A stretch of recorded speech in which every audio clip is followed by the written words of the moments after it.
There is nothing that needs to be said except Kaskade, the icon. Welcome back to America's Dance 30. Thank you for having me. Wow, that's a wonderful introduction. Thank you. That's the only introduction you're getting. That's it. Short and sweet, Short baby. and If you don't sweet. know, you don't know.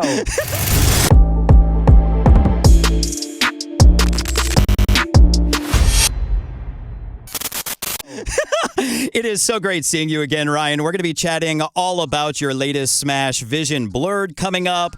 We're going to get to know you a little better with Finky's favorites, ask you a question you have possibly never been asked before, and talk about your latest number one, Dancer. Congratulations on another number one. Thank you. Yeah, big week around here. Wow. Absolutely. How was Dancer born? Dancer was born at the end of the last album cycle. I was working on a record, Undo. Really tough process for me. I hadn't done a full artist album in 10 years. The last move for that was Automatic, which I couldn't believe when people started talking about it with my team, like, hey, well, how are we going to market this? What's up? I've been in the studio for 4 months. And they're like, it's been 10 years. I was like, what? Oh my gosh. I don't know. Time has been flying, having lots of fun over here. Anyway, at the end of that process, somebody sent me a demo of that track. I actually did not write on my albums, and typically on my single, I do a lot of the heavy lifting on the writing. But then I don't know, what do you say? Post EDM explosion, there's a lot of songwriters that have been interested in electronic music. So I get a lot of people that send me demos that are just asking for direction, help with production. Like, hey, can you do the music to this? Can you produce this song? And that was a situation like this. It was just a piano demo. They had great chords, and I just loved the lightness of the song. My album Undo is a very heavy record and quite personal, going through a lot of changes in my life, entering a different season. So talking a lot about that. And when I heard Dancer, I was like, this is just fun. And that's what the record needs. It needs kind of a light moment. And I knew kind of that kind of classic house vibe would work production wise, or that's what I was hearing in my head. Obviously, as I worked through it, the few days following, getting the demo, I was like, oh yeah, I think this is something special. Yeah, it turned out so good. Now, something I love to find out about songs is how many different versions there are from when you start working on it, all the tweaking that goes on to when you finally master it and put it out. Do you remember what the final V was of Dancer? I don't, but actually Dancer came together pretty quick. I had the idea, because when I heard it, I was like, oh, I'm hearing this in a very kind of classic club kind of house vibe that's what it screamed to me, right? So I knew that right when I heard it. So getting the production right was it was a pretty quick process. It was over a day and a half, but man, I really struggled getting the mix right. And any producer who's listening to this knows that. It's like, once you get the idea right, okay, cool, that's one part of the process, move on. And then the more technical aspect is like sitting in your car, listening on your AirPods, listening in your favorite headphones, okay, going to, whatever, the living room and listening on the stereo. And I just, for whatever reason, that song just like eluded me. I could not get that right. So, but I think it was like, I'm gonna guess version 10 is probably the final one that we're listening to. Which isn't too bad. Now, this is probably going to be the stupidest question I've ever asked you, but when you're trying to come up with a song title, who makes the call to take out all the vowels? On that one, I think maybe the initial file was just labeled Dancer. And DNCR. You're like, oh, that's cool. And I'm just like, I just went, well, listen, when Joel sent me, I remember it was an instrumental track. There was nothing written. And I wrote the melody for that. I sat in a mic and hummed the melody, what I heard on top of that. And I got to the part where the chorus was, and I was like, oh, the file was called I Remember. And I was kind of humming the lyrics I remember with the melody that I had already come up with. And I was like, oh, that actually fits. So funny enough, like on that song, which is quite a popular song, Joel wrote the hook, really, the idea for the hook. I mean, I came up with the melody, but the lyric was there on the file. I remember. That's And crazy. I worked that I made that the hook. Now, you So, mentioned humming, and, that's how you're working with your songs. I know a lot of Kaskade fans want to know, so I'm going to ask you, are we going to get another song with you singing on it? yeah, actually on Undo, I sing on a few songs. Probably the other big tune on the album that's, well, when I say big tune, something that was aimed towards the dance floor is called Obvious. And that song I wrote and produced and sang that song. Which you wouldn't necessarily notice if you listen to it because it's a very processed kind of vocoded vocal. I mean, you can hear me in there, kind of, sure, yeah. Uh, but I still sing on stuff, and I sing to have other, when somebody who like really sings. I'm not really a singer. I'm more of a producer, kind of DJ guy. You just need to Um, stop because you are a singer. You sound amazing on your songs. Thank you. Yeah, my mom is always like, "Why don't you sing more on your songs? I love it when you sing on your songs." I mean, honestly, my mom probably says that to me once a month. You need to sing more on the song. Because listen, bless my mom. She was the one driving me around in middle school and high school. I did chamber singers and high school choir. She's driving me around the city of Chicago, going to all these different concerts and, where I'd be singing. So she's sitting there and watching me. I mean, you think I could pay her back by singing a few more songs? My Yeah. goodness. That's the only reason you're doing it. Like, Well, this one's for mom. exactly. Well, congratulations on Dancer going #1. Now, before we chat about your latest song, Vision Blurred, let's get to know Kaskade again with Finky's favorites. No, boy, I'm scared. Don't be. I'll hold your All right, hand through all it. right, all right.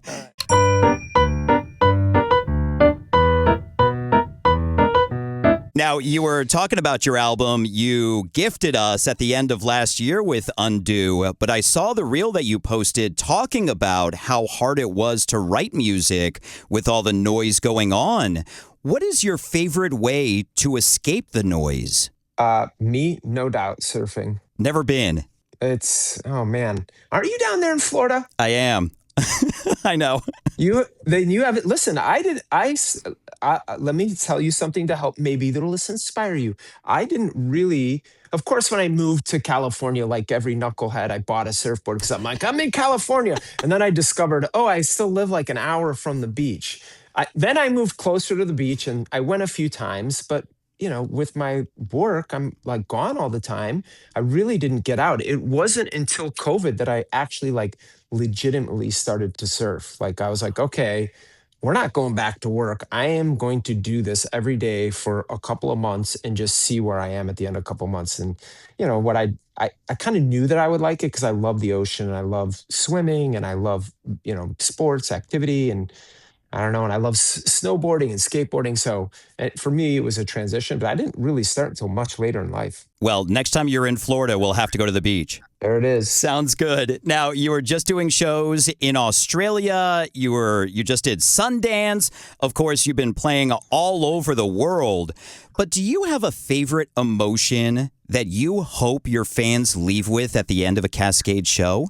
I guess off the top of my head, no. I think what my desire is when people come, I hope they connect to the music and I hope that it's a place of relief, really. I mean, I go out because I just want to, I mean, dude, you turn on the TV, you get on social media. It's like the world is just beating us down these days. I feel like when I go out and I see a show or I go to a nightclub, I just want to escape and have that kind of like, freedom to connect with the music, whether it be euphoric. I think in my shows, I kind of go up and down. There's a lot of euphoria in dance music, and I think that's why I connected with it as a kid. One of the reasons, anyway. So I hope they get that. I hope they get that relief from the world, a moment where they can kind of like forget everything that's going on and like enjoy themselves, have a good time. And that's such a great answer. I mean, I've been in the crowd during Kaskade sets, and that is 100% what you do. So incredible job. All right. Now, I will do that. we are chatting right before the Super Bowl, and 2 years ago, you were the first electronic artist to play at the Super Bowl, filling in for Tiesto. What was your favorite part of that? Listen, you guys have been to EDC and Coachella and all these.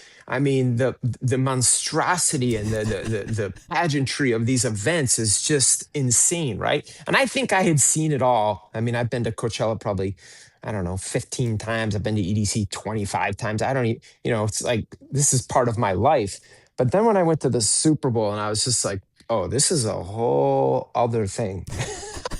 And I mean, I've been to plenty of football games in my life as well, but just to kind of see it at that level and then to be able to participate in it and be a part of that show was, I don't know, it was really all of it. I look back at videos and I'm like, it's just surreal. That's incredible. I bet it was surreal. Yeah, Now, yeah. you are beyond an icon. You've had an incredible career so far. Do you have a favorite risk that you've taken that has paid off in your career? Mm. To the young guys that are watching this, or whatever, maybe some seasoned dudes. I think the seasoned dudes would probably agree with me. I think the riskiest thing is really listening to yourself.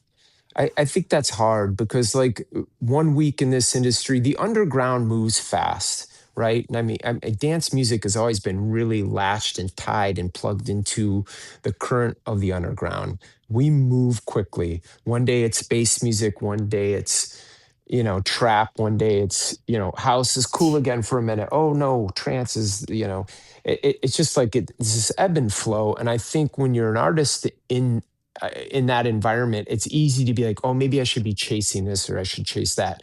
And what I tell young guys when, I sit down with them, I'm coming up, what do I got to do, dude? It's like, listen, you need to discover really and truly what you love about this and just dig into that and just be honest and true to what you like, what you love, and what you want to do.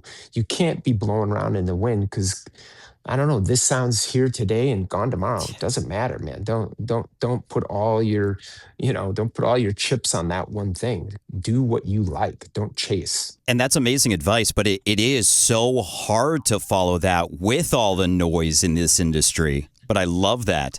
Now, finally, in Finky's favorites, if you could never scream, "Come on!" again, what would be your favorite thing to scream before your drops? You're asking the guy with the most limited vocabulary on the mic, me, Kaskade. Like, I got 2 words. Come on. That's it. Like, that's about all I get out. Wait a second. That's 2 words? I thought that's 1 word. Yeah, you're right. Probably does qualify for 1 word, certainly in the show circumstance. Yeah. I don't know that I got anything else. I think if I had to choose, I'd be like, don't give me a microphone. Don't give this guy a microphone. He has no volume control. I know the sound guy, when they see me coming, they're like, no, not this dude, not this dude. Let's bring his level down a little bit. Yeah, they're like, okay, bring him right, just bring him, ride that thing down. Yeah.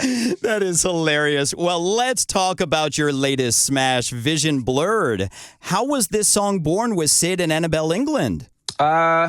So CID has been a longtime collaborator with me. Is that my dog barking? It probably is. If it's mine, I'm going to be very worried because I don't have one. Okay. You're good. I can't hear it. Guys. I'm hearing my ex. Okay, good. Perfect. Listen, how to come together. I've been a huge fan of CID and his music and him as a person. The guy's awesome. I've known him for, I don't know, 12, 13 years now. I had done a mashup with one of his songs and one of my songs. I laid the vocal of Last Chance over one of his old songs. This is years ago, and I was just rinsing it. It was like a huge success for me. And then I had the opportunity to meet him. We had a mutual friend. I'm like, oh, dude, this guy's making killer music. I met him, and I was just like, send me anything you're working on. I love having those new bits, right? That's part of the fun of this world, playing stuff that other guys don't have. So he was always sending me stuff. And maybe after a couple of years of that, I was like, we should do something together, man. We're kind of like in a same headspace at this moment. I could tell some of the stuff that you're sending me, some of the stuff I'm sending you, you're playing my stuff. And we did a couple songs together. And then we hadn't done anything together for a while. And then he toured with me for a little while on one of my redo tours, probably, I don't know, 7, 8, 9 years ago. He was the opening act. And it was just really, we just had a fun traveling around the country and finding great pizza places and burger spots and, late night diners. We became even closer. So he's just been one of those like really good friends in the industry. And I don't know, we just kept sending tracks back and forth probably these last 3 or 4 years saying we got to find the right song to do again. We need to have a comeback. And this was the one. I had worked with Annabelle before, but nothing had come out with her.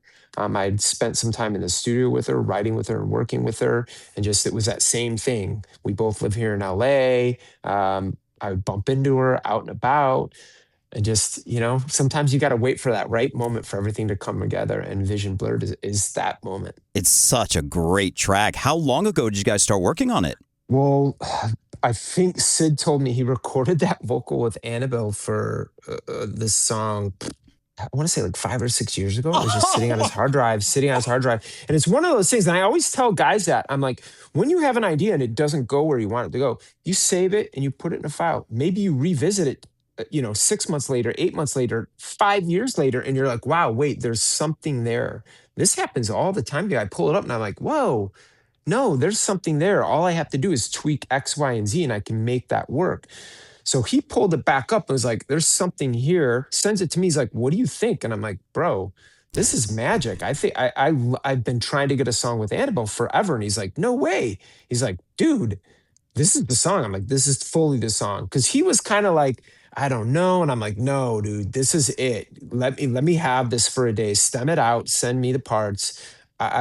Give me a day with this. I send it back to him and he's like, okay, yeah, I see what you're saying now. Like my head's in this space. And yeah, then we just finished it up over that week, which was, I don't know what, 6, 8 months. I started playing it in the fall. So yeah, we finished it up end of summer, fall. That always blows my mind. I remember talking to Christian Galantis and him talking about, I think it was you that sat for like 10 years. And then Nina Nesbitt had mentioned that she's got songs on her hard drive that are like 5-10 years. What's the oldest song that's sitting on your hard drive? Do you know? I don't, but actually I'll give you an exclusive. I would say there's stuff on my hard drive that's easily 20 years old. Oh my God. Yeah. That's still like in demo mode that I don't know, that sits in a folder. But this month marks, it was 30 years ago this month that I put out my very first record. I was just thinking about that because, it's been a big week with Dancer #1, and then Vision Blurred came out and it's entered the Beatport Top 10, and it's like all this activity. And I've just been kind of having this cool kind of like moment of gratitude, oh, wow, 30 years later, here I am, and like just so grateful to be doing what I do and still, enjoying it and having success. What a joy. Very, very lucky. That is incredible. Congratulations on 3 decades. That is amazing. Congratulations on Dancer going #1. Congratulations on Vision Blurred. Kaskade, before I let you go, I asked ChatGPT to give me a question that Kaskade has never been asked before. So I got to test this out, all right? The proper use of ChatGPT. I love it. Right? I hate it, but it definitely shines on these questions. Now, I love that. If people stopped calling you a DJ or a producer, what would you hope they called you to describe you? Probably a curator. I like it. I guess that's similar to DJ. Vibe selector. That's old school right there. Yeah. Ryan, Kaskade, it is so great seeing you again. Thank you so much for your time with us on America's Dance 30. Thank you guys. Good to see you.